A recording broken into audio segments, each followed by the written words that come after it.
তিন বেজ পড়াইতাম আমি কত পেতাম? আসসালামু আলাইকুম রাহমাতুল্লাহি ওয়া বারাকাতুহু। মানে এই এনাদের মুহূর্তে আছি ইয়া হবে না, আমাদের ময়মনসিংহ শহরে।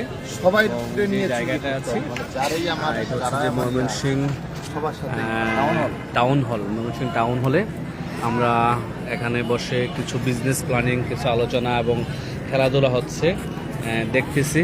আমরা দেখতে পাচ্ছেন এখানে আমাদের হারুন রশিদ স্যার আছেন, আমাদের নিউ বিজনেস পার্টনার খুলনা থেকে আছেন সালমান ভাই, হ্যাঁ আমাদের সাথে আছেন সুদূর কুয়েত থেকে Bayazid Bustami, young energetic leader, আমিও সাথে আছি। এই হচ্ছে বিষয়। তো কথা বলেন না, তো সবাই কেমন আছেন? হ্যাঁ ভাই সাথে আছেন, কথা বলেন না। আমি সবাইকে দেখাচ্ছি। হ্যাঁ, পরিবেশটা অনেক সুন্দর, পাশে আমাদের হোটেল, ঠিক আছে, খুব ভালো লাগতেছে। এখানে ছেলেরা খেলাধুলা করতেছে দেখতে পাচ্ছেন।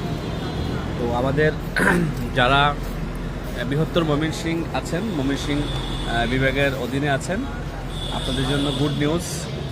আগামীতে আমরা যে মেগা সিজলার বা মেগা প্রোগ্রাম করব বৃহত্তর ময়মনসিংহ ডিভিশনকে নিয়ে, তা হয়তো বা town hall programme, town hall হতে পারে। এখানে এই টাউন হল খুব চমৎকার একটি জায়গা।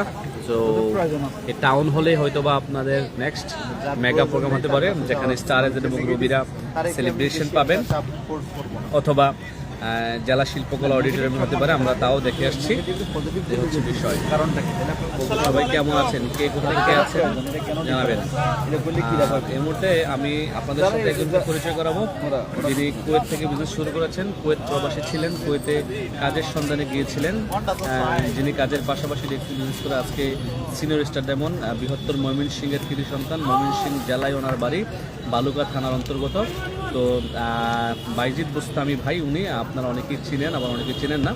বাইজিদ বুস্তামি ভাইয়ের সাথে পরিচয় হন। আর ভাই, আপনি আপনার পরিচয়টা দিন। আপনি কুয়েতে কত বছর আছেন? প্রথম কোশ্চেন। দ্বিতীয় কোশ্চেন, কী কাজ করেন, কয় ঘন্টা ডিউটি, এবং আপনি ডিএক্সএন বিজনেস কেন করছেন, একটু সবার উদ্দেশ্যে পরিচয় বলেন। আসসালামু আলাইকুম রহমতুল্লাহি ওয়া বারাকাতুহু। Good morning DXN. এই মুহূর্তে আছি আমরা ময়মনসিংহ, আমার জেলা ময়মনসিংহ। মেবি এখানে আজকে স্যারদের সাথে সময়টা কাটাচ্ছি। আসলে এত ভালো লাগতেছে যে আসলে বলার মতো কোনো ভাষা নেই আমার। আলহামদুলিল্লাহ, আমি ছিলাম কুয়েতে দীর্ঘ 2 তারিখে, এই মাসের রানিং মাসের 2 তারিখে আমি দেশে আসছি। তো আজকে একটি প্রোগ্রাম করলাম আমাদের ময়মনসিংহ ডৈরি একটি হোটেলের মধ্যে 150 পার্টিসিপেন্ট নিয়ে। আমাদের প্রোগ্রামের অর্গানাইজ ছিল আমাদের নুরুল আফসার ভাই। উনি কিন্তু পুরো প্রোগ্রামটা দায়িত্ব নিয়ে পালন করছে। বাট আমি যে এখানে আসি, বাট আমি কিন্তু আগে পরে জানি না, হয়তো ইনশাআল্লাহ নেক্সট টাইম আরও ভালো প্রোগ্রাম হবে ইনশাআল্লাহ। তো আমি কুয়েতে ছিলাম মেবি 3 বছর থাকাকালীন 2.5 বছর ডিএক্সি সিস্টেমে যুক্ত ছিলাম। আমি যখন